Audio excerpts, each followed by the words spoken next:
Bonjour, c'est un plaisir et un honneur pour moi de parler dans le cadre de cette conférence. Donc on va prolonger d'une certaine façon la réflexion sur le rapport des jeunes générations à la lecture en examinant quelques-unes des questions liées à cette grande mutation qui est en train de se produire dans les pays développés en tout cas, qui est la diffusion, la profusion des outils numériques, avec des conséquences importantes sur les textes que nous lisons, les raisons pour lesquelles nous lisons ces textes et la manière dont nous les lisons. Et donc pour situer un petit peu les choses, j'ai essayé de faire une présentation synthétique, j'ai essayé de m'en tenir aux 20 minutes allouées, et donc j'ai omis la présentation de certaines statistiques sur l'évolution des équipements, mais il y a juste 20 ans, c'est-à-dire il n'y a pas si longtemps, personne ou à peu près personne en France n'était abonné à Internet, un petit 10% de foyers disposaient d'un ordinateur en état de marche, et on ne savait pas ce que c'était qu'un smartphone ou une tablette. Ces outils étaient inconnus, ils étaient à naître encore. Et puis, au début des années 2000, il y a eu une vague, une massification des équipements. Alors, dans les foyers, on avait à Lyon, par exemple, au tournant des années 2000, un petit 10% de personnes abonnées à Internet. Maintenant, on est à plus de 80%, donc juste 15 ans après. À l'échelle de territoires comme la France ou l'Europe de l'Ouest ou les États-Unis, on est maintenant à des niveaux de connexion à Internet qui sont d'environ 70% dans les foyers. Des taux d'équipement des écoles qui sont nettement au-dessus, bien sûr, même si on pourrait penser que c'est toujours insuffisant, mais énormément d'ordinateurs partout, sans parler des entreprises et des lieux publics de lecture dans lesquels les supports numériques se multiplient aussi. Puis on pourrait ajouter tous ces outils nomades, les téléphones qui deviennent des smartphones, etc. À l'échelle mondiale, l'Association internationale des télécommunications estime qu'il y a à peu près 40% des humains dans ce monde en âge de lire qui ont eu l'occasion d'utiliser Internet dans les 6 derniers mois. Ça fait à peu près 3 milliards de personnes. Il y a de grandes différences, évidemment, d'une région géographique à une autre, également de grandes disparités dans ces pourcentages, puisque on est, là encore, en Europe, enfin dans la zone riche, dans la zone de l'OCDE, à des taux d'usage d'Internet qui sont de l'ordre de 80%. Mais évidemment, plus on descend et plus on voit la fracture hémisphérique, avec donc sur d'autres continents comme l'Amérique du Sud, l'Afrique et l'Asie du Sud-Est, des taux beaucoup plus bas. Si on superpose la carte de l'usage, la map monde de l'usage d'Internet et la map monde de l'alphabétisation, vous voyez, on a une corrélation presque parfaite. C'est intéressant. Il faudra ajouter dans ce triptyque, évidemment, le niveau de développement économique. Et vous avez les termes d'une équation. Qu'est-ce qu'il y a de commun entre les 3 milliards de personnes qui utilisent Internet? Ce qu'il y a de commun entre eux, c'est qu'ils savent lire. Parce que toutes ces technologies sont bien nommées, ce sont des technologies de l'information et de la communication. Ça veut dire qu'essentiellement, elles servent à produire, à diffuser et donc à utiliser des informations sous une forme écrite. Donc la lecture est absolument transversale et indispensable. Mais on peut se demander si ces nouvelles formes de lecture apportent en quelque sorte des demandes différentes à l'individu en apprentissage, celui qui apprend à lire. Est-ce qu'il y a réellement des processus qui changent fondamentalement par rapport à ce qu'était la lecture dans l'ère donc pré-numérique et Internet? C'est ce que je vais essayer de développer maintenant. Alors, je vais m'appuyer sur un modèle général de la lecture, qui est largement partagé maintenant, mais qu'il faut tout de même rappeler. On a longtemps raisonné sur la lecture comme une interaction entre un texte et un lecteur, avec l'idée que la lecture commence quand le texte arrive sous les yeux du lecteur et que donc il y a une première fixation oculaire sur le texte. C'est ce qu'écrivait Philippe Gouffle, l'auteur ce qu'on appelle le modèle simple de la lecture, le modèle de référence. Et donc cette interaction, il faut la qualifier, la remettre en question en introduisant un troisième terme absolument indispensable qui est le contexte de la lecture. Ce contexte du côté des lecteurs détermine les raisons, la motivation pour laquelle un lecteur va s'engager dans la lecture d'un texte, et le contexte détermine aussi la disponibilité du texte. Dans ce modèle plus complet, comme l'écrivait Catherine Snow et ses collègues il y a quelques années, la lecture se déroule jamais dans le vide. Le contexte détermine quels textes sont disponibles ou pas, ainsi que les tâches et les objectifs pour lesquels le lecteur va devoir s'engager dans la lecture du texte. Cet engagement est partiellement corrélé avec les limites physiques du texte, puisqu'on peut décider de prendre un texte par le début, on peut décider de le prendre par le milieu, puis on peut décider aussi d'en sortir dès lors que les besoins et les objectifs sont satisfaits. Tout ça, ce sont des décisions conscientes, prises par les lecteurs, conscientes ou pas d'ailleurs, mais en tout cas pour la plupart délibérées, et notre compréhension des mécanismes de la lecture doit s'inscrire dans cette triple interaction, et donc on a besoin de comprendre les contextes de la lecture, d'autant que ces contextes sont en train de changer. C'est pour ça que j'introduis ce modèle. On a des nouvelles formes de lecture également qui sont permises avec l'arrivée des technologies. Donc pour moi, pour répondre à cette question, quelles sont les spécificités de lecture numérique? Eh bien, il faut poser 3 questions plus précises. Il faut d'abord se demander en quoi exactement les textes numériques diffèrent des textes imprimés. Est-ce qu'il y a réellement une mutation dans les contextes et les fonctions de la lecture? Et du coup, est-ce qu'il y a une mutation dans les connaissances et les capacités qui sont nécessaires à l'exercice compétent de cette activité? Alors, je vais commencer par les textes, donc en donnant quelques exemples. Je vais illustrer le fait que oui, il y a des mutations assez profondes dans ce qu'on peut appeler un texte de nos jours par rapport à ce qu'étaient les textes imprimés, et ce qu'ils sont toujours. D'ailleurs, on n'a jamais autant imprimé de papier, par parenthèse, hein, depuis les années 2000, donc ce n'est pas du tout la mort du texte imprimé. On a des textes numériques qui s'ajoutent évidemment à notre répertoire de textes, mais les ergonomes ont analysé déjà depuis un certain temps les différences entre les textes qui se présentent sous forme imprimée et ceux qui se présentent sous forme électronique. Une première différence très profonde avec des conséquences très lourdes, c'est dans ce qu'on pourrait appeler le format de présentation et la lisibilité des textes. Vous avez ici une miniature d'une reproduction d'une double page d'un journal imprimé qui mesure 47 par 64 cm, sur laquelle on peut imprimer un certain nombre de points. Et donc ça détermine la quantité d'informations qu'on peut mettre dessus, des informations qui peuvent être bien sûr verbales, mais aussi imagées, graphiques, etc. Vous avez ici la feuille A4, donc qui est plus petite, et vous avez juste à côté l'écran 17 pouces. J'ai pris 17 pouces parce que ça tend à devenir un standard. Il y a des écrans d'ordinateur plus petits.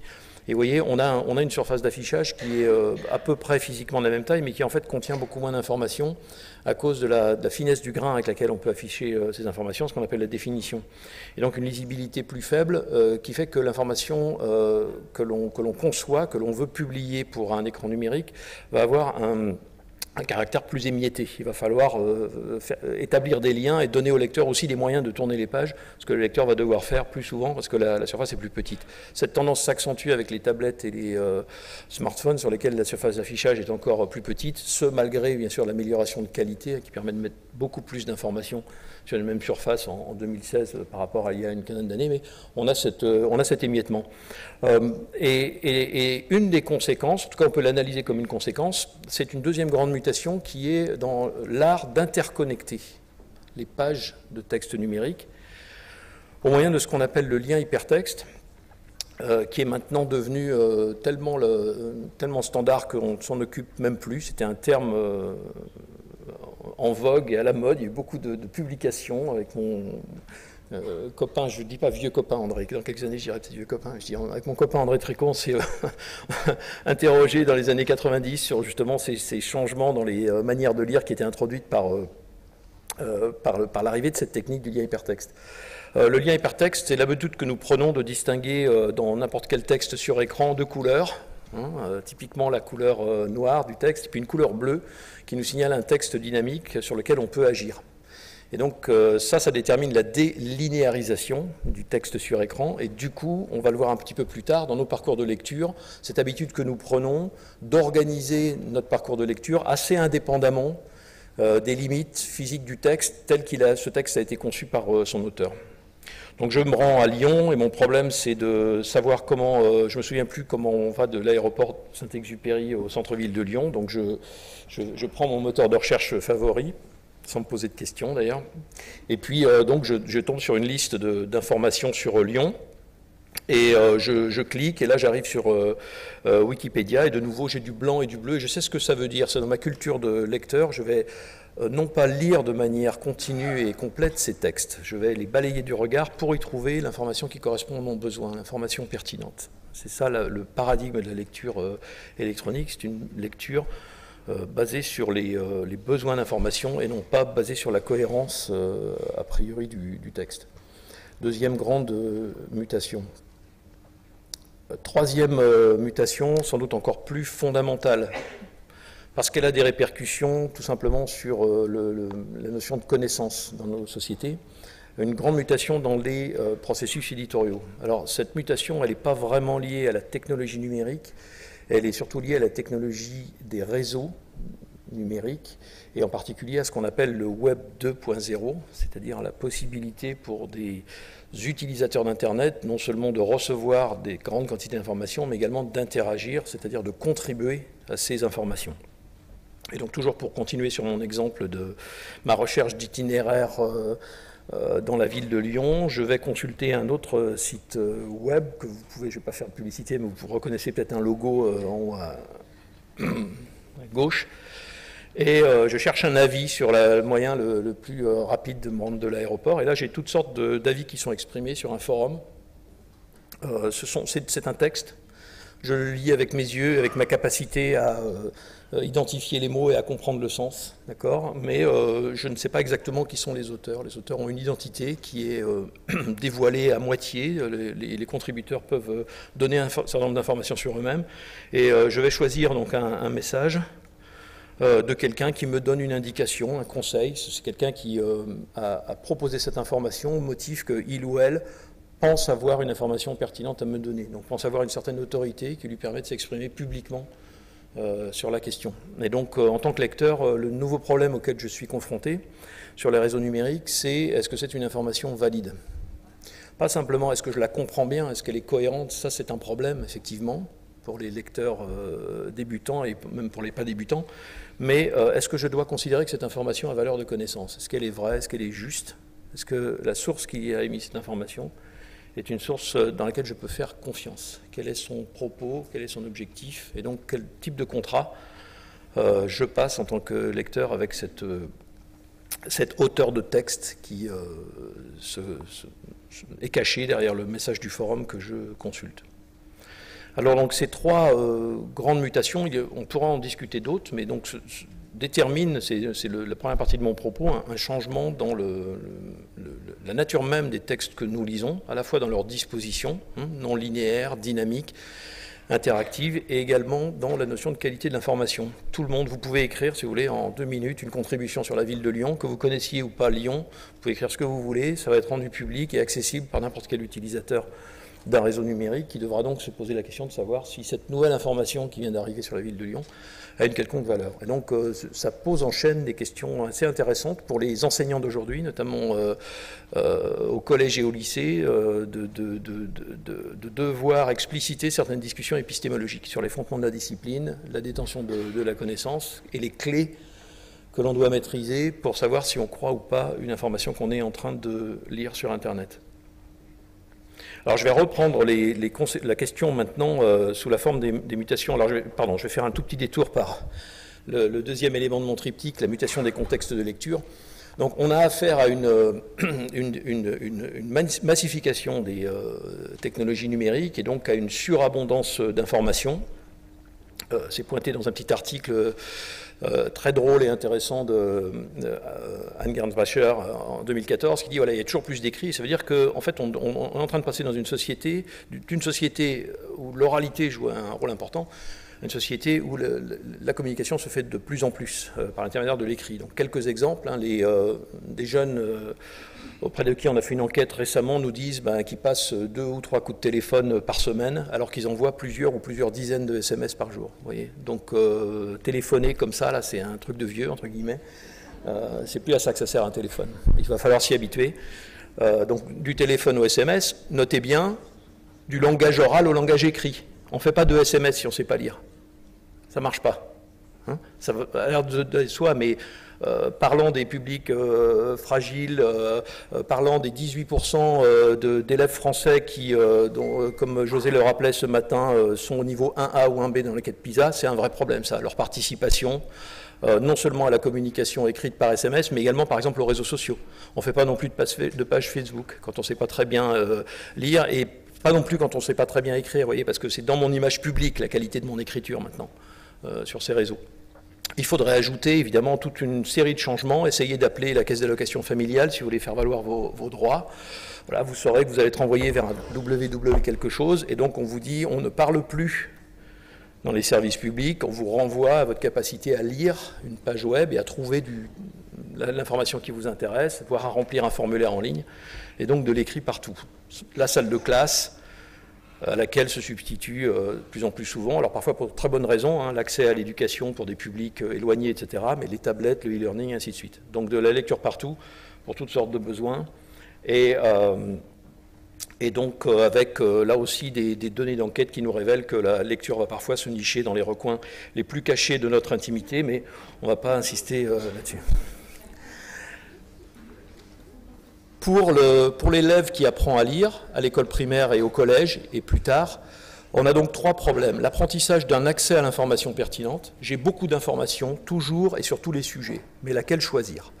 Psychologiquement, on dira cette compétence, cette habileté d'accéder à l'information pertinente, ça nous dit que l'activité de lecture commence avant l'arrivée du texte sous mes yeux, au moment où je vais, moi, choisir vers quel texte je veux aller. Pour ça, j'ai besoin de connaissances. Il y a une composante déclarative que je vais illustrer sur la diapo suivante, et une composante procédurale. Je dois savoir faire un certain nombre de choses. Donc là, on entre dans le changement dans la capacité de lecture.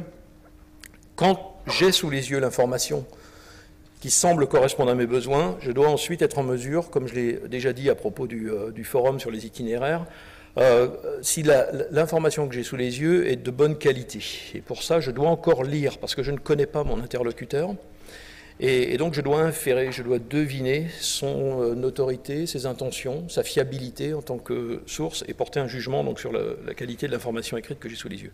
Et puis de plus en plus souvent, je dois aussi, notamment pour établir la fiabilité d'une information, corroborer, c'est-à-dire lire certes partiellement un texte, mais juste après aller en lire un deuxième et puis un troisième. Et donc réaliser ce qu'on appelle l'intégration, la formation d'une représentation cohérente, la compréhension, non pas en suivant la logique d'un texte, mais en connectant plusieurs textes qui ne sont pas nécessairement a priori dans un bon rapport de cohésion, voire un bon rapport de cohérence. Donc je dois aussi gérer des contradictions entre les textes, des incohérences, voire des conflits explicites, ce qu'on appelle l'intégration des sources multiples.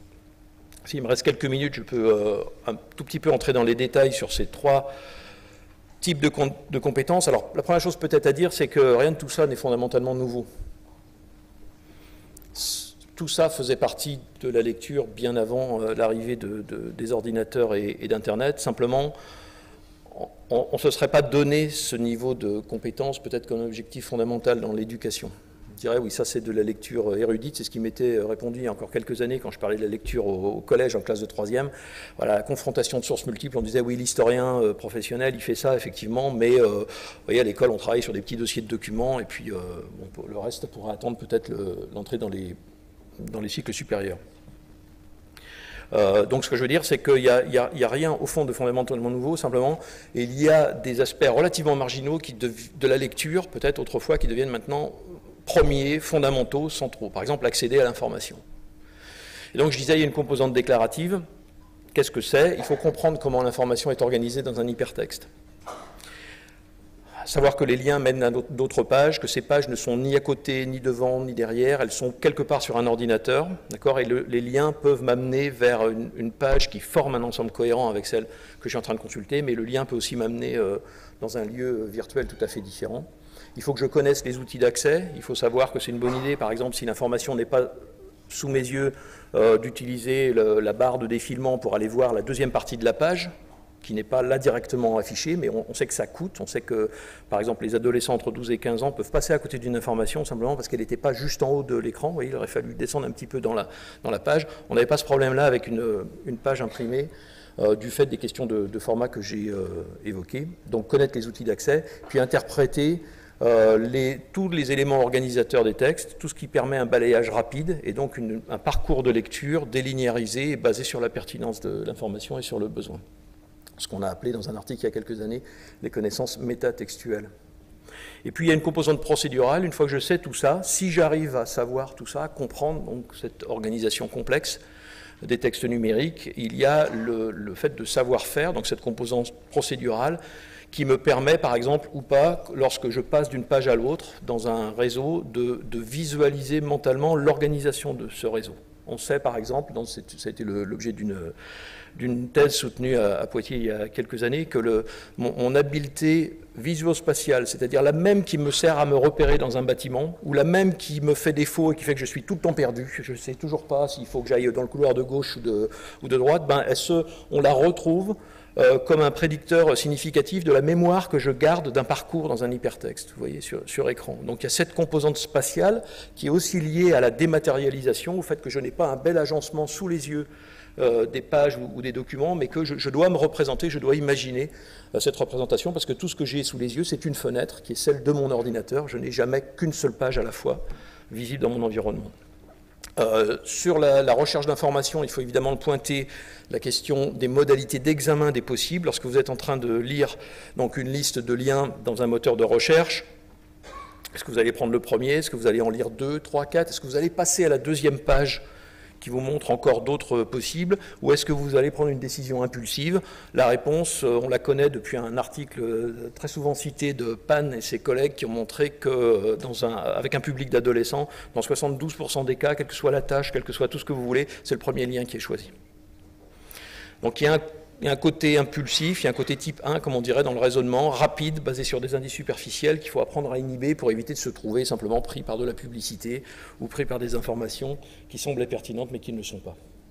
Puis estimer donc, le coût et le bénéfice liés aux sélections, quand est-ce que je dois continuer à lire, est-ce que je dois m'arrêter, est-ce que j'ai vu suffisamment, ça ce sont des composantes importantes. Donc là c'est juste pour illustrer cet aspect-là et pour vous dire que ça peut avoir des conséquences assez intéressantes pour l'enseignement. Vous voyez, jusqu'à une date récente, si vous étiez un enseignant en sciences de la vie et de la terre au collège et vous vouliez travailler sur le climat avec vos élèves, peut-être vous pourriez leur demander d'aller voir sur Internet les causes du réchauffement climatique. On sait aussi, parce que nos recherches l'ont montré, que si vous dites à des élèves « va chercher les causes du réchauffement climatique », ils vont s'asseoir devant l'ordinateur et ils vont taper « les causes du réchauffement climatique ». D'accord ? Donc ça, c'est la question du développement du vocabulaire. Spontanément, ils vont pas ou peu reformuler la question.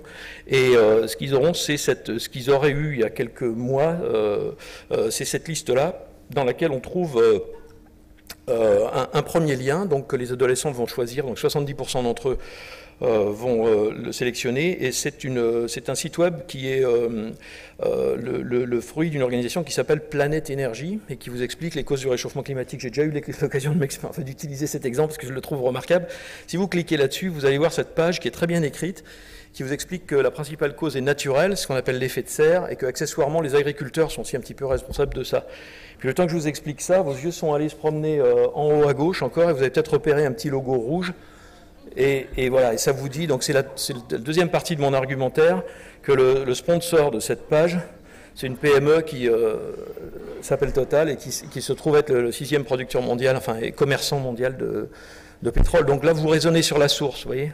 Vous raisonnez sur la source, vous mettez en jeu des inférences. Tout ça, c'est de la lecture. Ce sont vos yeux et votre cerveau, c'est dans votre bagage de lecture.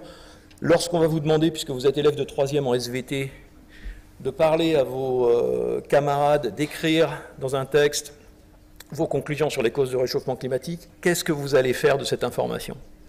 Est-ce que vous allez la corroborer? Est-ce que vous allez discuter la compétence et l'intention de la source, ou est-ce que vous allez juste considérer que vous êtes un bon lecteur, vous avez donc bien compris le contenu, et vous allez le recopier tel quel? Et ça, c'est une nouvelle problématique pour l'enseignement de la lecture de nos jours. Juste un autre petit exemple aussi sur le mode humoristique. Cette question de la qualité de l'information est encore plus importante dans ces textes sociaux, donc les réseaux, les forums, etc. Si vous avez une copie d'un article de presse qui a suivi des événements à l'automne dans la ville de Péronne, où un beau matin, 300 lycéens sont sortis dans la rue, après qu'une rumeur a été diffusée sur leur réseau social préféré, les informant que le gouvernement allait supprimer 2 semaines de vacances d'été. Il a fallu que les gendarmes s'en mêlent. Et vous les voyez ici en train de discuter avec les gamins. Il n'y a pas eu de blessés, tout s'est à peu près bien passé, quelques jets de pierre, mais rien de méchant. Mais il a fallu 3 heures de discussion pour l'expliquer. Il ne faut pas croire tout ce qu'on lit. Et aussi que quand on est un participant actif et responsable d'un réseau social, il ne faut pas non plus écrire tout ce qu'on lit, il ne faut pas non plus rebalancer en vrac toutes les bêtises. Vous voyez, donc ça, c'est aussi un problème d'éducation et d'apprentissage, l'usage de l'information. Hein. Derrière le jugement de crédibilité, il y a aussi mon action, ma possibilité d'agir, d'être à mon tour informateur ou pas. Hein. Et donc là, on est dans une situation intermédiaire où, d'un point de vue de la maîtrise technique et de la diffusion des usages, on n'a pas de problème. 85% de ces adolescents disent qu'ils utilisent tous les jours le numérique en lien avec les besoins de leur école. On est dans un niveau de maîtrise plus profond qui est la capacité à raisonner de façon critique sur l'information. Je crois que je vais être à court de temps, donc je passerai rapidement sur encore un autre problème qui devient de plus en plus prévalent, important, la question de la corroboration, intégrer plusieurs textes. Prenons un autre sujet qui pourrait être dans le cadre, par exemple, d'un chapitre sur la nutrition au collège, le dopage cérébral. Est-ce que c'est bien de prendre des compléments alimentaires pour doper son cerveau ? Un lien va vous dire que c'est la solution pour réussir vos prochains examens. Un autre lien vous dira qu'il y a un gain négligeable, mais des effets secondaires potentiellement dangereux. Voilà. Qu'est-ce que vous concluez ? Est-ce que vous concluez que le monde est incohérent et que vous êtes fou, qu'il n'y a pas de vérité ? Ou est-ce que vous avez les moyens de peser les deux arguments, de voir sur quelle base ces arguments sont déployés, qui propose ces arguments en reposant les questions de la compétence, de l'intentionnalité, etc. C'est ça la lecture d'aujourd'hui dans le monde numérique. Donc peut-être une petite minute de conclusion. On a donc des textes, des contextes et des processus en jeu dans la lecture qui sont en train de changer, sinon en nature, du moins en ordre ou en degré d'importance. Les textes numériques, comme j'ai essayé de le montrer, ils sont plus émiettés, ils sont plus petits, mais ils sont davantage connectés, et même très très fortement interconnectés, et également moins facilement identifiables. Les sources sont souvent quelque part un peu cachées, difficiles à décrypter. Cette lecture numérique, elle sollicite de plus en plus des processus qu'on pourrait qualifier de haut niveau, des processus experts, d'accord, des stratégies qu'on a en partie identifiées dans la recherche. Ça commence par la capacité à examiner d'une manière rapide un ensemble d'informations avant de décider de m'engager profondément dans la lecture. Donc c'est cette lecture de balayage considérée à tort comme une sorte de parent pauvre, quelque chose de pas intéressant, de plutôt mauvais, on veut décourager les élèves, mais en fait dont on montre que c'est extrêmement technique et difficile à faire bien. D'accord ? L'évaluation de la qualité de l'information, je viens d'en parler, et puis l'intégration raisonnée d'informations partielles issues de sources multiples. Les données actuelles montrent que dans la tranche d'âge comprise entre 9 ans et 15 ans, donc les données par exemple de l'enquête PISA de 2009 qui comportait un volet de lecture numérique nous montrent qu'évidemment ces processus-là ne sont pas du tout acquis universellement par la simple immersion des nouvelles générations. Il n'y a pas de génération Y qui, par leur grande habitude et leur familiarité à l'égard des technologies, serait capable de faire tout ça. Il faut beaucoup d'éducation, il y a un gros effet d'éducation. Il faut aussi ajouter qu'il faut probablement, juste pour dire un mot des implications éducatives, il ne faut peut-être pas se presser non plus à introduire de l'éducation aux médias et à l'information très très tôt, parce que certains de ces processus, notamment liés aux mécanismes sociaux de diffusion d'information, sont tout simplement pas accessibles aux enfants de 11-12 ans, pour des raisons qu'on trouverait déjà dans Piaget, liées à la question de la décentration et de la confrontation des perspectives. Vous voyez qu'il y a quelque chose de difficile à faire mentalement, et donc en revanche, il y a probablement des enjeux intéressants à discuter pour les nouveaux programmes du cycle 4 par exemple, mais je pense que ceci est une autre discussion. Voilà. Merci beaucoup.